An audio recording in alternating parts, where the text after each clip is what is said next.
Mga pagbasa ng mga salita ng makapangyarihang Diyos. Paglalantad sa mga Antikristo.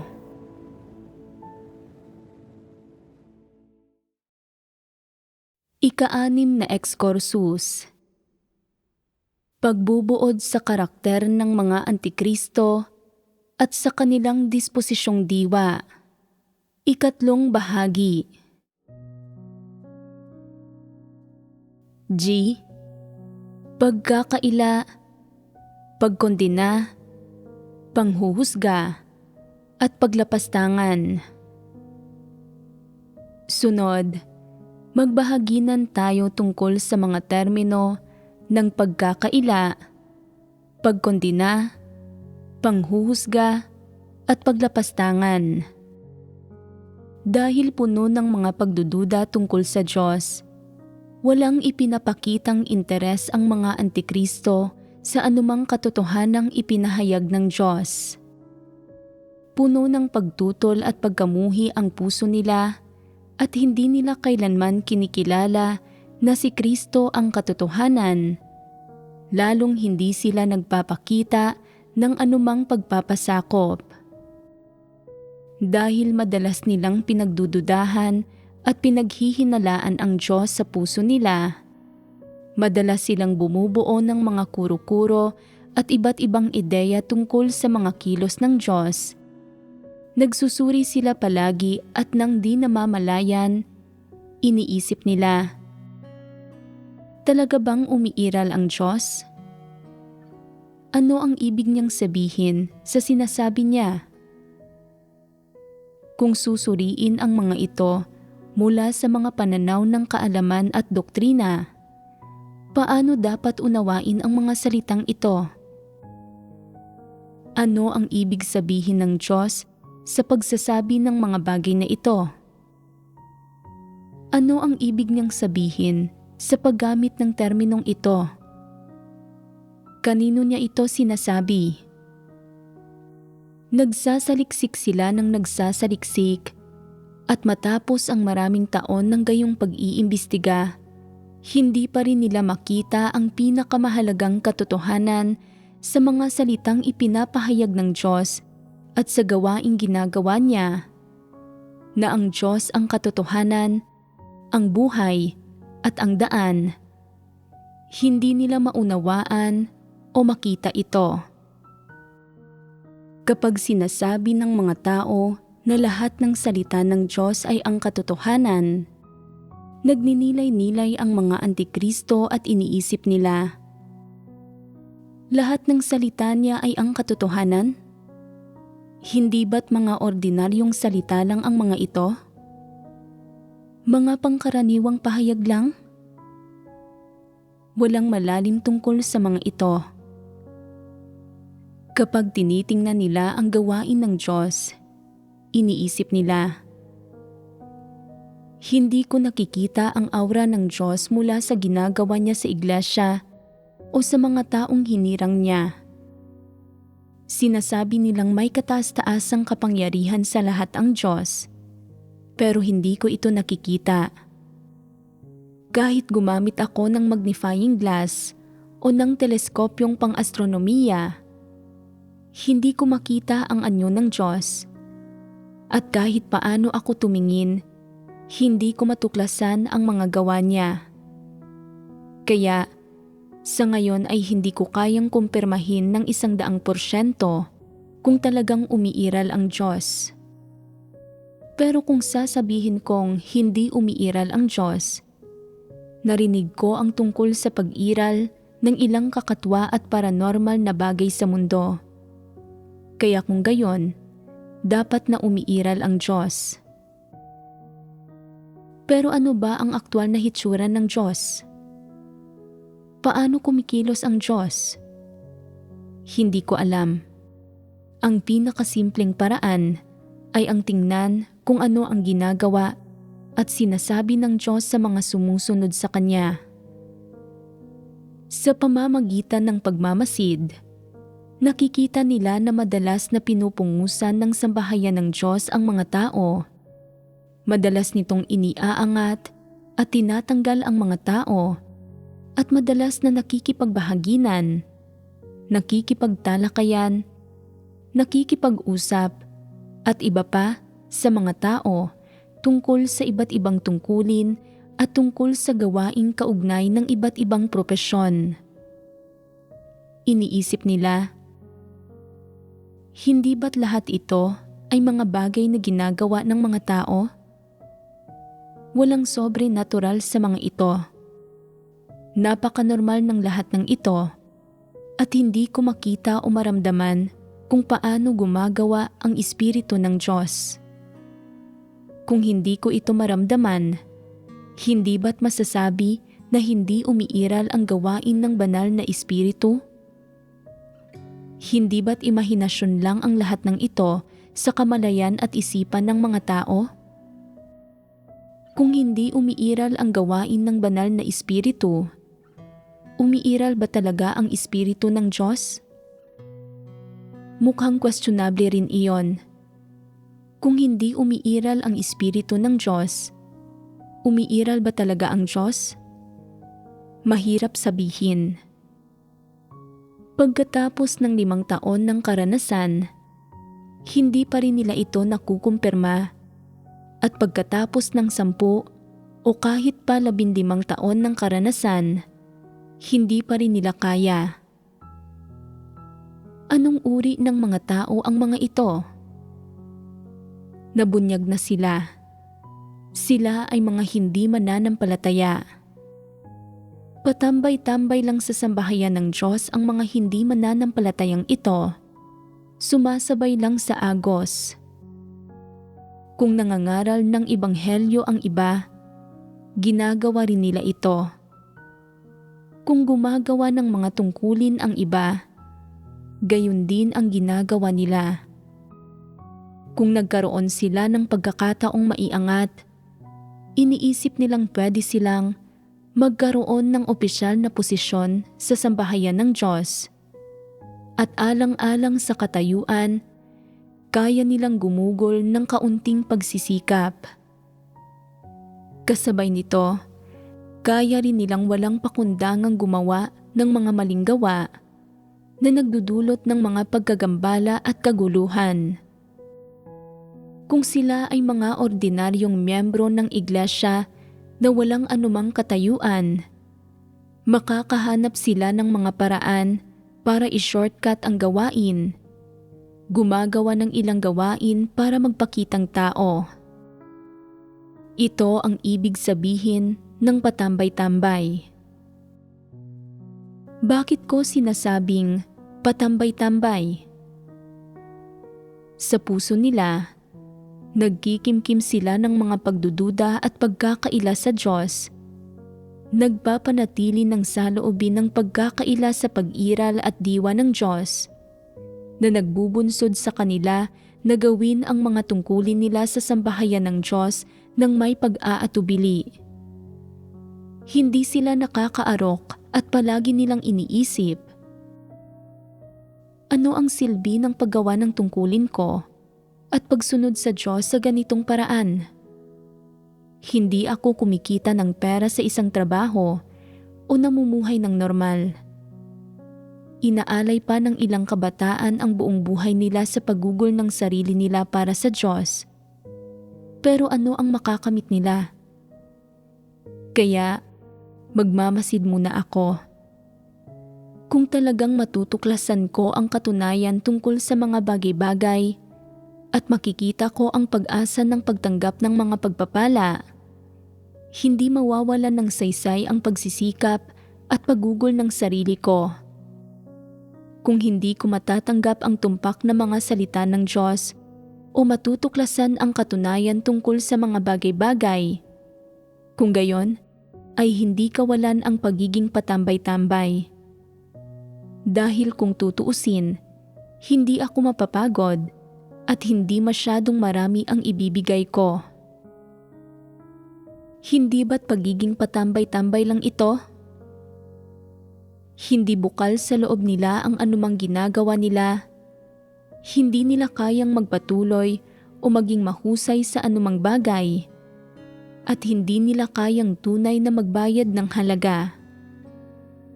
Ito ang ibig sabihin ng magpatambay-tambay.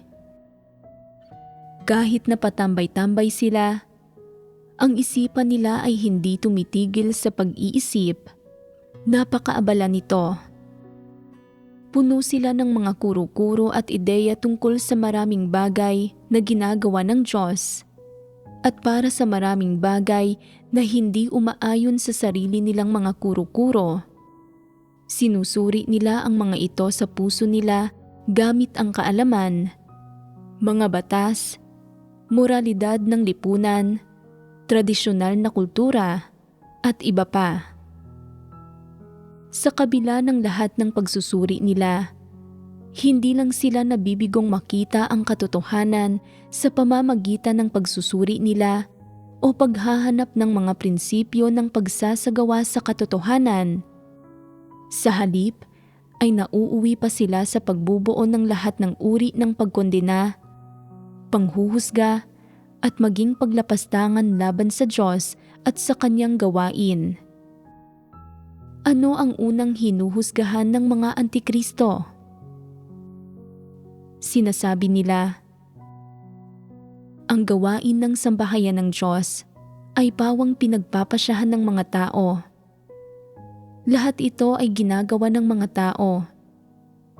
Hindi ko nakikita ang Diyos na gumagawa o ang banal na espiritu na umaakay at gumagabay o kung ano paman. Hindi ba't ito ang pahayag ng mga hindi mananampalataya? Ang pagsasabi na ginawa ng mga tao ang lahat ng bagay ay nagbubunyag ng maraming issue. Halimbawa, kung maghahalal at maglilinang ang sambahayan ng Diyos ng isang taong hindi nila gusto, ayaw sumuko ng puso nila. Kaya ba ng mga antikristo na tunay na magpasakop? Kaya, ano ang gagawin nila? Susubukan nilang isabotahi ito. Kung mabibigo silang isabotahi ito at walang kapatid na nakikinig o sumusuporta sa kanila, sisimulan nila itong kondinahin. Sinasabi nila, ang sambahayan ng Diyos ay hindi patas at walang mga prinsipyo sa pakikitungo nito sa mga tao.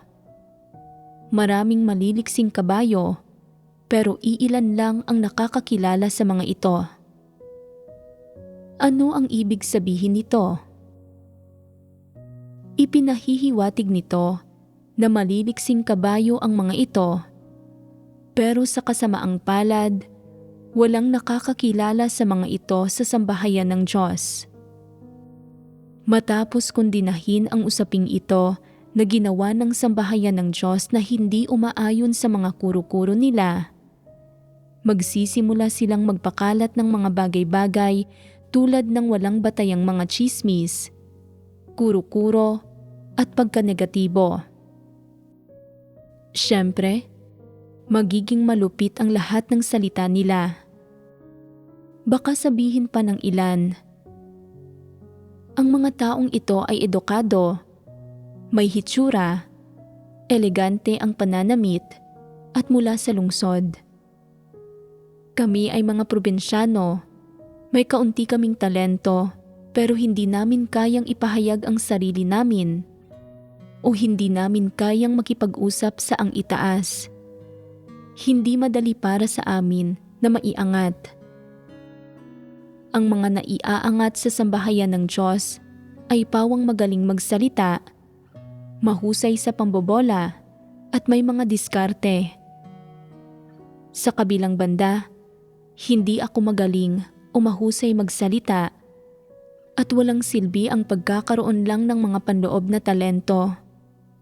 Kaya, sa sambahayan ng Diyos, ang kasabihang, maraming maliliksing kabayo, pero iilan lang ang nakakakilala sa mga ito, ay totoo tulad sa mundo. Ano ang ibig sabihin ng pahayag na ito? Hindi ba't panghuhusga ito? Hinuhusgahan nila ang gawain ng sambahayan ng Diyos at palihim nilang ipinapakalat ang mga panghuhusga nila.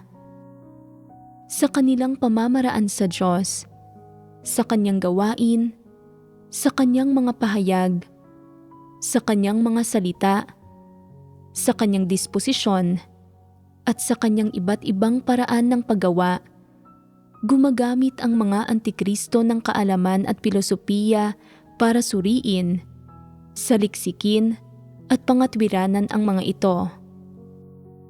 Sa huli, nakakabuo sila ng isang maling konklusyon. Sa makatwid, hindi nila kailanman seryosong tinatanggap, inaarok, o pinagninilayan sa puso nila ang anumang salita na sinabi ng Diyos. Sa halip, itinuturing lang nila ang mga salita ng Diyos bilang isang uri ng teorya o isang uri ng mga salita na magandang pakinggan. Kapag lumilitaw ang mga usapin, hindi nila ginagamit ang mga salita ng Diyos bilang pundasyon at prinsipyo sa kung paano nila tinitingnan, tinutukoy, at sinusukat ang bawat usapin. Sa halip, ginagamit nila ang mga perspektiba ng tao at ang filosofiya at mga teorya ni Satanas para husgahan ang mga usaping ito. Ang mga konklusyong nabubuo nila ay na walang umaayon sa sarili nilang mga kuro-kuro at na hindi nila gusto ang bawat salita na ipinapahayag ng Diyos at ang bawat kilos na ginagawa niya. Sa huli, mula sa perspektiba ng mga antikristo, ang lahat ng ginagawa ng Diyos ay kinokondena. Palaging nagnanais ang ilang antikristo na humawak ng kapangyarihan sa sambahayan ng Diyos. Pero wala silang kakayahan at mga espesyal na kasanayan, kaya hindi naiiwasan na sa huli ay nauuwi sila sa paggawa ng di mahahalagang gampanin sa sambahayan ng Diyos, tulad ng paglilinis, pamamahagi ng mga item, at iba pang simple, kinaugaliang mga gampanin. Sa madaling salita, ang mga ganitong tao ay tiyak na hindi pwedeng maging mga leader ng iglesia, mangangaral, o mga katulad nito. Gayunpaman, hindi sila nasisiyahan sa pagiging mga ordinaryong tagasunod o sa paggawa ng itinuturing nilang pangkaraniwang gawain dahil puno sila ng ambisyon. Paano na ipapamalas ang pagiging puno ng ambisyon? Gusto nilang mag-usisa, magtanong, mag-alam, at lalong gusto nilang makialam sa bawat malaki o maliit na usapin sa sambahayan ng Diyos. Kung may ilang gawaing nangangailangan ng pagtatrabaho nila, palagi silang nag-uusisa. Kumusta na ang pag-iimprenta ng mga aklat para sa ating sambahayan ng Diyos? Kumusta ang pagpili ng direktor ng pelikula sa iglesia natin? Sino ang kasalukuyang direktor? Sino ang nagsusulat ng mga script? Sino ang leader ng distrito rito? At kumusta naman sila? Ano ang ibig nilang sabihin sa pagtatanong tungkol sa mga bagay na ito? Dapat ba silang magtanong o makisangkot sa mga usaping ito? Ang lahat ng ito ay mga pangkalahatang usapin na walang kinalaman sa katotohanan. Bakit palaging nagtatanong-tanong itong mga taong may magandang intensyon? Dahil ba ito sa tunay na malasakit o wala lang talaga silang mas magandang magawa? Wala sa dalawang iyon. Ito ay dahil may mga ambisyon sila at gusto nilang tumaas ang ranggo nila at magkaroon sila ng kapangyarihan. Kaya ba nilang mapagtanto na ambisyon at isang pagnanais ito na magkaroon ng kapangyarihan? Hindi nila kaya. Wala sila ng ganoong katwiran. Dahil sa karumaldumal nilang pagkatao at mahina nilang kakayahan, wala silang anumang nakakamit o hindi nila nagagawa ng maayos kahit ang pinakasimpleng tungkulin. Sa buong panahon ng paggawa ng mga tungkulin nila, palagi silang umaasal ng hindi maganda, tamad, mahilig silang maglibang, at nagtatanong-tanong pa nga sila tungkol sa iba't ibang usapin. Sa huli, pinapaalis sila dahil sa mga pagpapamalas na ito. Tama bang paalisin sila ng sambahayan ng Diyos? Pinapaalis ba sila dahil masyado silang mapag-alala at matanong? Ito ay dahil hindi nila inaasikaso ang mga marapat na bagay at gusto nila ay palagi silang palamunin sa sambahayan ng Diyos, kaya sila pinalayas at hindi pinayagang tumambay. Hindi sila nakagawa ng anumang bagay ng maayos, kaya hindi nasulit na panatilihin pa sila. Hindi ba't sila ay mga hindi mananampalataya? Hindi ba't dapat silang paalisin? Nang dumating na ang oras na paaalisin na sila, nabalisa sila at saka lang nila hinanap ang mga katotohanang prinsipyo at nagtatanong sila, kailangan kong hanapin kung ano talaga ang mga prinsipyo para paalisin at patalsikin ng sambahayan ng Diyos ang mga tao. Ano ang batayan ng pagpapaalis sa akin? Dapat mo silang sagutin. Ang isang taong katulad mo, na mahilig maglibang at namumuhi sa gawain, nagdudulot ng mga kaguluhan at pagkawasak sa lahat ng ginagawa niya, ay ganap na akma sa mga prinsipyo ng pagpapaalis.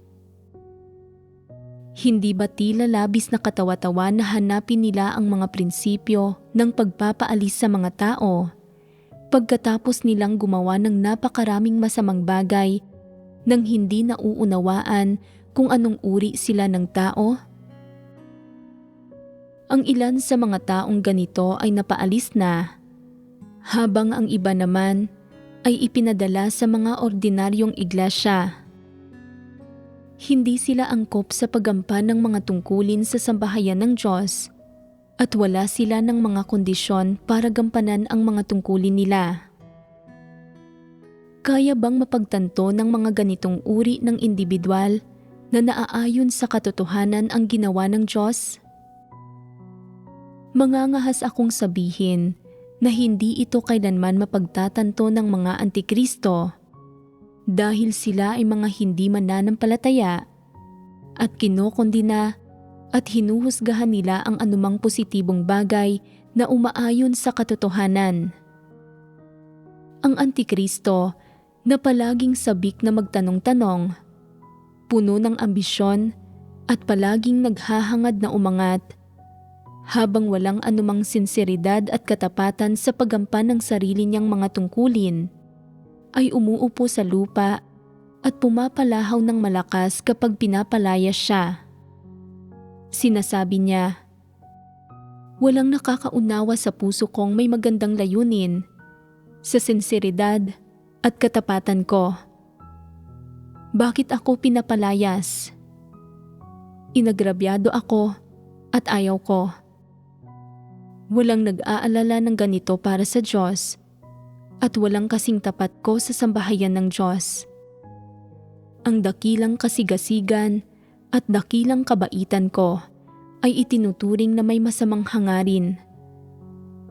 Labis na hindi patas ang Diyos. Hindi ba't pagsusumamo ito na inosente siya? Ang alinman ba sa mga salita niya ay mga bagay na dapat sabihin ng mga tao? Naaayon ba sa mga katunayan ang alinman sa mga ito? Lahat ng ito ay walang katwiran, katawa-tawa, mga salita ng mga hindi mananampalataya, puno ng mga reklamo, hinaing at pagkondina.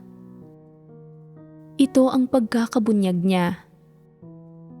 Kung hindi siya papalayasin, Ipagpapatuloy niya ang pagkukunwari niya at mag-aasam siya na maging amo ng sambahayan ng Diyos. Kikilos ba ng ganito ang isang amo? Magmamaktol ba ng ganito ang isang amo? Pamamahalaan ba ng ganito ng isang amo ang sambahayan ng Diyos? Inutusan siyang maglinis, pero nagpalakad-lakad lang siya kung saan-saan at hindi siya gumawa ng anumang gawain. Inutusan siyang maghanda ng pagkain, pero ayaw niyang maghanda ng pagkain kahit para sa 2 tao lang. Takot siyang mapagod at inisip niya na mababang uri ito. Kaya ano pa ba ang kaya niyang gawin? May kaya ba siyang gawin maliban sa pagiging leader at pag-uutos? Hindi ba't makatwiran para sa sambahayan ng Diyos na paalisin siya? Lubos itong makatwiran, pero patuloy siyang nagmumura ng palihim, nagmamaktol at umaasal na parang magugulong babae. Hindi ba't mga antikristo ito? Ito ang pagpapamalas ng disposisyong diwa ng isang antikristo. Kapag nahaharap sa mga usaping hindi umaayon sa mga interes o kagustuhan niya, kapag nahaharap sa mga bagay na hindi tumutugon sa mga kahilingan o pagnanais niya, nagpapasakop ba siya kahit kaunti? Kaya ba niyang hanapin ang katotohanan? Kaya ba niyang kumalma, ikumpisal ang mga kasalanan niya at magsisi? Hindi niya kaya. Ang agarang reaksyon niya ay tumindig at magprotesta laban sa Diyos. Puno siya ng mga salita ng pagkondena, paghusga, paglapastangan at pagmumura. Iniisip niya, kung ayaw sa akin ng sambahayan ng Diyos, ayos lang. Wala kang awa, kaya huwag mo akong sisihin kung wala akong puso.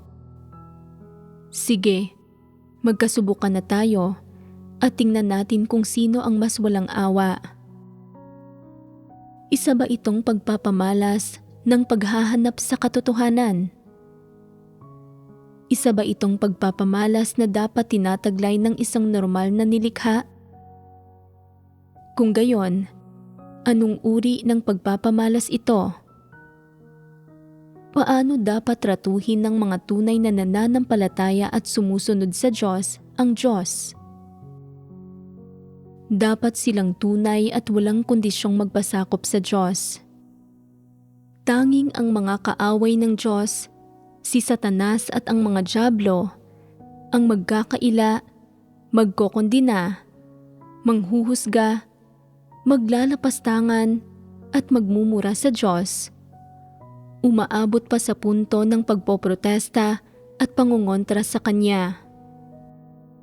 Kahit na hindi mo kayang tanggapin ang katunayang ito ngayon, at kaya mong mag-isip ng 100 dahilan na nagsasabing hindi ka tinrato ng patas ng sambahayan ng Diyos, kung mayroon kang pagkamakatwiran, pagkatao, at kahit ng pinakamaliit na takot sa Diyos, matatrato mo ba ang Diyos sa ganitong paraan? Talagang hindi. Kung kaya iyong gawin ng isang tao, mayroon pa ba siyang kahit katiting na konsensya? Mayroon ba siyang anumang pagkatao? Mayroon ba siyang anumang takot sa Diyos? Malinaw na hindi siya isa sa mga tupa ng Diyos. Hindi niya kailanman tinrato ang Diyos bilang kanyang master. Hindi niya kailanman itinuring ang Diyos bilang Diyos niya. Sa puso niya, ang Diyos ay kaaway niya, hindi ang Diyos niya. Ang mga kaaway ng Diyos ay mga antikristo at si Satanas. Sa kabaligtaran, ang mga antikristo ay mga kaaway ng Diyos, mga Satanas at mga dyablo sila. Hindi kailanman tatanggapin ng mga antikristo ang anumang ginagawa ng Diyos at hindi sila kailanman magsasabi ng amen sa anumang salitang sasabihin ng Diyos. Ito ang diwa ng kaaway ng Diyos, si Satanas, at ito ang likas na diwa ng mga antikristo. Nang walang katwiran, mapanlaban sila sa Diyos. At nang walang katwiran, kaya nilang kondinahin ang Diyos. Hindi ba't kabuktutan ito? Lubos na kabuktutan ito. Ang mga disposisyong ito ng isang antikristo ay nasa bawat tao sa iba't ibang antas. Pero sa pamamagitan ng pagbubunyag ng mga disposisyong ito at sa landas na pinipili ng mga tao kapag nananampalataya sila, mahuhusgahan ba ninyo kung sino ang isang antikristo, sino ang isang trabahador, at sino ang isa sa hinirang na mga tao ng Diyos na pwedeng maligtas? Habang nagbubunyag silang lahat ng antikristong disposisyon, ang ilang tao, pagkatapos ibunyag ang tiwaling disposisyon nila, ay nakokonsensya. Nakakaramdam sila ng pagkabagabag ng konsensya, kaya nilang magsisi at kaya nilang isagawa ang katotohanan. Sila ang mga taong pwedeng maligtas. Gayunpaman, iyong mga walang pakiramdam ng konsensya na iniisip na tama sila kahit nakagawa sila ng mga pagkakamali, ay matigas ang ulo na tumatangging magsisi at ganap nilang tinatanggihan ang katotohanan. Ang mga taong ito ay mga antikristo at wala silang pagkakataon sa kaligtasan. Tama ba ang dalawang pahayag na ito? Tama naman ang sinabi kanina, pero hindi ito sapat na partikular. Bagamat mayroon din silang antikristong disposisyon, kapag nahaharap ang ilang tao sa mga sitwasyon, kaya nilang hanapin ang katotohanan, maghimagsik laban sa laman, makaramdam ng pagsisisi pagkatapos nilang makilala ang tiwaling disposisyon nila, makaramdam ng pagkakautang, magbago, magsagawa alinsunod sa mga katotohanang prinsipyo, piliin ang tamang landas, piliing isagawa ang katotohanan, at sa huli ay makamit ang pagkaunawa sa katotohanan at makapasok sa katotohanang realidad, nagkakamit ng pagpapasakop sa Diyos.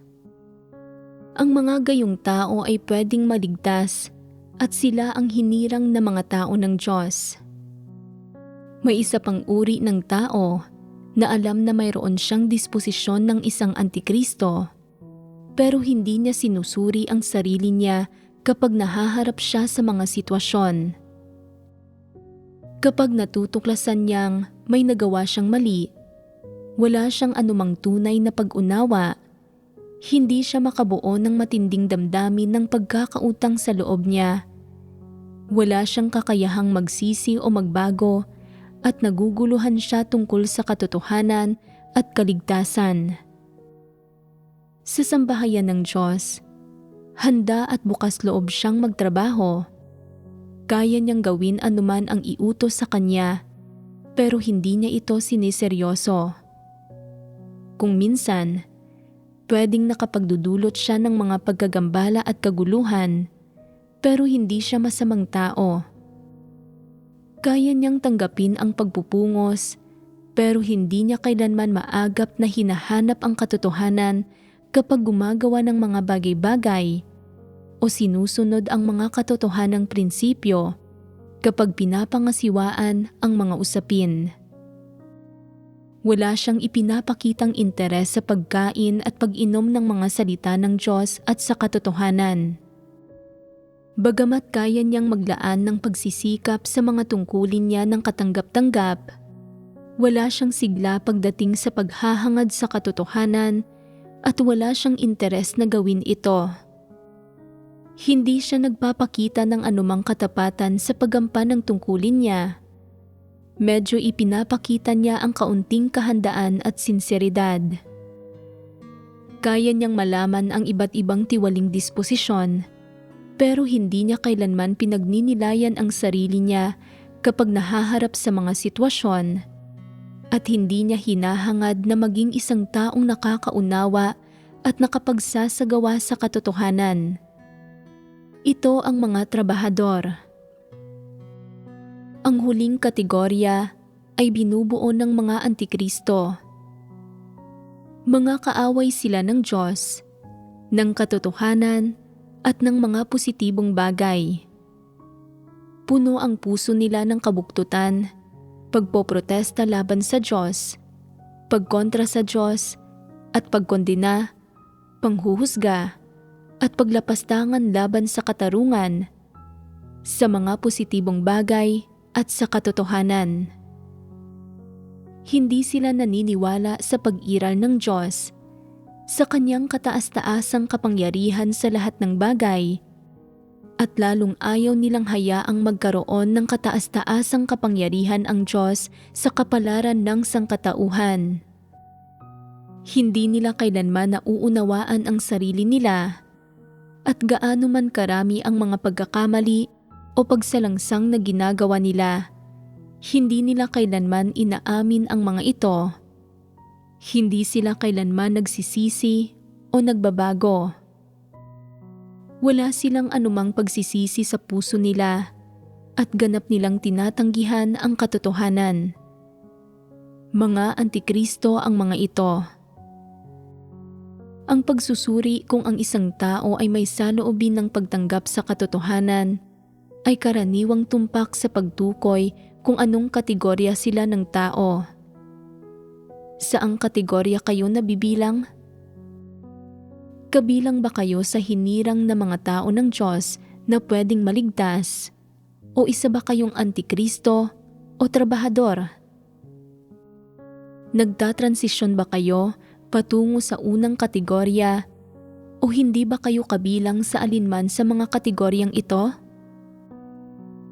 Walang sino man ang hindi kabilang sa alinman sa mga kategoryang ito. Ang bawat tao ay nabibilang sa isa sa tatlong ito. Ang masasamang tao na walang pagkatao ay iyong may diwa ng mga antikristo. Ang mga may kaunting pagkatao, may konsensya at katwiran, pati na ang mga may medyo mabuting karakter na kayang maghangad sa katotohanan, magmahal sa mga positibong bagay, magmahal sa katotohanan, at may takot sa Diyos at kayang magpasakop sa Kanya, ay pwedeng maligtas. Sila ang hinirang na mga tao ng Diyos. Iyong mga may karakter na katamtaman, hindi masyadong mabuti o hindi masyadong masama, na walang anumang interes sa katotohanan at ayaw na ayaw itong hangarin, pero ginagampanan ang mga tungkulin nila ng may kaunting sinseridad, ay ang mga trabahador. Ito ang pamantayan para sa pagsusuri. Pwede bang maging isang trabahador ang isang antikristo? Hindi. Kung gayon, mayroon bang kategorya ng mga tao sa hanay ng mga trabahador na pwedeng maging hinirang na mga tao ng Diyos? Oo. Ano ang puwang para sa pagbabago rito? Kailangan nilang hangarin ang katotohanan. Marahil, kapag mas marami ng taon ng pananalig, mas maraming karanasan at tagpo, at pag-unawa sa mas maraming katotohanan, unti-unti silang aalis sa yugto ng pagtatrabaho papunta sa pagiging hinirang na mga tao ng Diyos. Dahil sa ngayon, maliit ang pag-unawa nila sa katotohanan at lalong kakaunti ang pananalig nila sa Diyos. Maliit lang ang interes nila sa paggawa ng mga tungkulin nila at sa pagsasagawa sa katotohanan. Wala silang tayog para hangarin ang katotohanan at hindi nila mabitiwan ang mga ambisyon at pagnanais nila, kasama ang iba't ibang pangangailangan ng laman. Kaya, Sa ngayon, kaya lang nilang manatili sa yugto ng pagtatrabaho. Gayunpaman, kumpara sa iba, may konsensya at pagmamahal sa mga positibong bagay ang mga taong ito. Habang unti-unti nilang nauunawaan ang katotohanan, nagbabago ang kapaligiran nila, mas tumatagal ang pananampalataya nila sa Diyos, mas lumalalim ang mga karanasan nila at nagkakaroon sila ng tunay na pananalig sa Diyos. Unti-unti rin nilang nakikita ang katotohanan at mga positibong bagay ng mas malinaw. Nagiging mas malinaw sa kanila ang landas na dapat nilang hangarin. Nagkakaroon sila ng interes sa katotohanan at mas lalo nilang minamahal ang katotohanan. Ang mga gayong tao ay maaaring unti-unting magsimula sa landas ng kaligtasan at maging hinirang na mga tao ng Diyos. Mayroon silang puwang para sa pag-unlad at pagbabago. Sa kabilang banda, ang sabihing iyong mga may diwa ng mga antikristo ay pwedeng maging hinirang na mga tao ng Diyos at maligtas ay hindi totoo.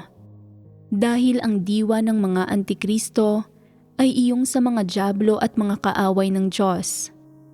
Hindi kailanman makapagbabago ang mga antikristo. Katatapos lang nating magbahaginan tungkol sa pagkakaila, pagkokondina, panghuhusga, at paglalapastangan mula sa buktot na disposisyong diwang ibinubunyag nila sa kung paano nila tinatrato ang Diyos at ang kanyang gawain. Sa tuwing may isang bagay na kumukontra sa mga kuro-kuro nila o pumipinsala sa mga interes nila, ang agad na reaksyon ng mga antikristo ay tumindig, lumaban at kondinahin ito. Sinasabi nila, "Mali ito, mga tao ang may gawa nito at hindi ako susuko rito. Maghahain ako ng reklamo at hahanap ako ng ebidensya para linawin ang usaping ito. Idedeklara ko ang posisyon ko, ipagtatanggol ang sarili ko, aalamin ko ang lahat ng detalye ng usaping ito at titingnan ko kung sino ang gumagawa ng kaguluhan dito, ang sumisira sa maganda kong reputasyon at sa magagandang bagay na mayroon ako." Ang pariralang, ang mabubuting layunin ng Diyos ay nasa lahat ng bagay, ay nagiging walang kabuluhang pahayag sa puso ng mga antikristo. Hindi nito magawang gabayan o baguhin ang kanilang mga diskarte, pamamaraan, at prinsipyo ng pagkilos. Sa kabaligtaran, umaasa sila sa kung ano ang likas sa kanila kapag nahaharap sila sa anumang sitwasyon. Iniisip nila ang bawat pamamaraan at ginagamit ang lahat ng abilidad at estratehiya nila sa pagkilos. Walang duda na ang ginagawa nila ay pagkondina, panghuhusga, at paglapastangan sa Diyos. Ang kaisipan ng mga tao ay punong-puno ng lohika at mga ideya ni Satanas. Walang anumang masasabing katotohanan. Sa makatuwid, kapag nahaharap sa mga gayong bagay, ang mga pagpapamalas ng mga antikristo ay katulad ng kay Satanas. Paano man tinatrato ni Satanas ang Diyos, ganoon din ang trato ng mga antikristo sa Diyos. At anumang mga paraan o salita ang ginagamit ni Satanas patungkol sa Diyos, ganoon din ang ginagamit ng mga antikristo. Sa ganitong paraan, ang buktot na diwa ng mga antikristo bilang mga kaaway ng Diyos ay napakalinaw. Kahit pa isang tao ito na sumampalataya sa Diyos sa loob lang ng 1 o 2 araw, nauunawaan ba nila ang pagkakaiba sa pagitan ng mga tao at ng Diyos sa kanilang normal na pag-iisip at pagkamakatwiran bilang tao? Oo, nauunawaan nila. Bilang isang taong nasa hustong gulang na may normal na pagkatao, alam ba nila sa puso nila kung paano tratuhin ang Diyos? Mayroon bang pamantayan sa pagkamakatwiran ng tao para sa pinakaangkop at pinakamainam na paraan ng pagtrato sa isang tao na sinasamba niya? Ang mga tao ay may tendensiyang maging labis na magpakumbaba, magsabi ng mga kaaya-ayang salita at mambola. Kahit pa binubugbog o minumura sila ng taong iyon, nakakahanap sila ng paraan para tumalima at maging masunurin. Kaya, pagdating sa mga magulang nila, alam ba ng mga tao kung paano magpakita ng pagrespeto at pagmamahal at kung ano ang ugali na kapahamakan at pagkamuhi? Mayroon bang pamantayan para sa pagsusuri nito? Mayroon. Pinapatunayan nito na ang mga tao, mga nabubuhay na nilalang na nababalot ng balat ng tao, ay naiiba sa mga hayop at mas mataas kaysa sa mga hayop. Alam mo kung paano respetuhin at mahalin ang mga magulang mo. Kaya bakit hindi mo alam kung paano tratuhin ang Diyos ng may pagmamahal at respeto? Paano mo nagagawang tratuhin ang Diyos ng ganito?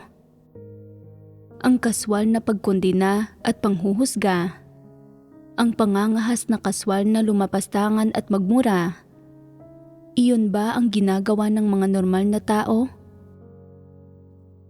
Maging ang mga hayop ay hindi umaasal ng ganito. Kung ang isang tao ay nag-aalaga ng isang hayop, kahit paligaw na hayop ito, at maglaan ng oras ang tao kasama ito, basta't alam nito kung sino ang amo nito, lagi itong magpapakita ng respeto sa among iyon. Ituturing ang amo bilang kamag-anak nito, bilang kapamilya, na iba sa pagtrato nito sa ibang mga hayop o tao. Ipagpalagay na ikaw ang dating amo nito.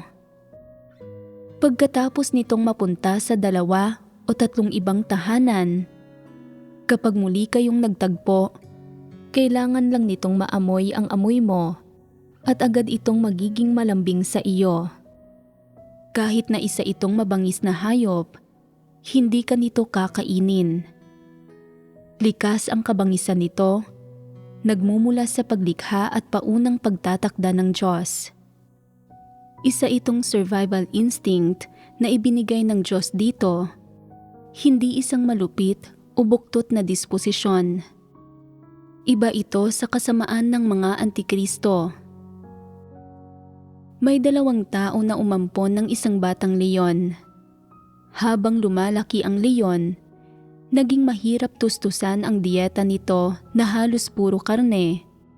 Kaya ng 1 taong gulang na ito, pinakawalan nila ito pabalik sa natural nitong kapaligiran. Pagkaraan ng 3 taon, muli nilang nakita ang leyon. Mula sa malayo, nakita sila ng leyon at sabik itong tumakbo palapit sa kanila. Nag-alala sila noong una. Iniisip nila, kakainin kaya kami nito? Isa itong leyon. Subalit, lumapit ang leyon, niyakap sila tulad ng kaibigan, at niyakap at hinaplos-haplos nila ang leyon bilang tugon. Pagkatapos ay ipinakilala ng leyon sa kanila ang mga kapamilya nito, at nang kailangan na nilang umalis, nag-aatubili itong magpaalam. Makikita mo ang ganitong uri ng eksena kapag ang pinakamabangis sa mga ligaw na hayop, isang karniboro, ay nakikisalamuha sa mga tao. Hindi ba't labis na nakakaantig ito? Maging sa mababangis na hayop, makikita ng mga tao ang palakaibigang bahagi ng mga ito, pero wala ito sa mga antikristo. Dahil nagtataglay ang mga antikristo ng disposisyon ni Satanas at sila ay mga taong may satanikong disposisyong diwa. Dahil dito, kaya nilang husgahan, kondinahin at lapastanganin ang Diyos. Ang mga gayong saloobin ay humahantong sa kaukulang mga pagpapamalas at lalo na sa mga pamamaraan. Hindi ba't masahol pa ang mga antikristo kaysa sa mga hayop? Alam ng mga tao kung paano magpakita ng pagrespeto at mapagmahal na malasakit sa mga taong sinasamba nila at sa kanilang pinakamalalapit na kamag-anak at sa kanilang mga magulang. At alam nila kung alin sa mga kilos nila ang makakasakit at makakapinsala sa mga ito. Kaya nilang suriin ang mga bagay na ito. Gayunpaman, kayang magpakita ng mga antikristo ng mga gayong pag-uugali sa Diyos na talagang nakakagalit. Ipinapahiwatig nito na ang likas na katangian ng mga gayong individual ay ang diwa ng mga antikristo. Sa tumpak na pananalita, ang mga individual na ito ang mga kumakatawan kay Satanas. Sila ay mga buhay na Satanas, sila ay mga dyablo. Hindi sila tupa ng Diyos. Mumurahin ba ang Diyos ng mga tupa niya? Kokondinahin ba ang Diyos ng mga tupa niya? Hindi. Bakit hindi? Dahil nakikinig sila sa Diyos at nagpapasakop sa Kanya. Nakikinig at nagpapasakop sila. Isang aspekto iyon. Ang susi ay ang tunay nilang pananampalataya sa Diyos. Kung tunay kang naniniwala sa pagkakakilanlan, katayuan, at diwa ng Diyos. Kung gayon, anuman ang ginagawa ng Diyos o paano man niya ito ginagawa, kahit na nakakapinsala ito, hindi mo siya kokondinahin. Tanging iyong mga tunay na nananampalataya sa Diyos na may tunay na pananampalataya sa Kanya, ang naglalagay sa sarili nila sa posisyon ng isang nilikha, palaging tinatrato ang Diyos bilang Diyos. Isa itong katunayan. Nagbahagi na tayo sa pagmumura, pangungontra, at pagpoprotesta ng mga antikristo laban sa Diyos.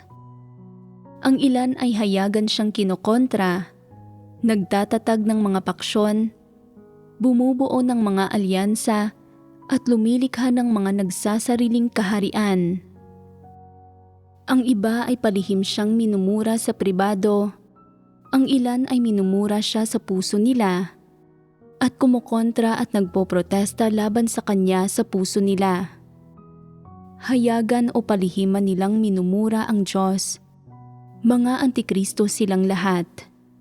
Hindi sila tupa ng Diyos.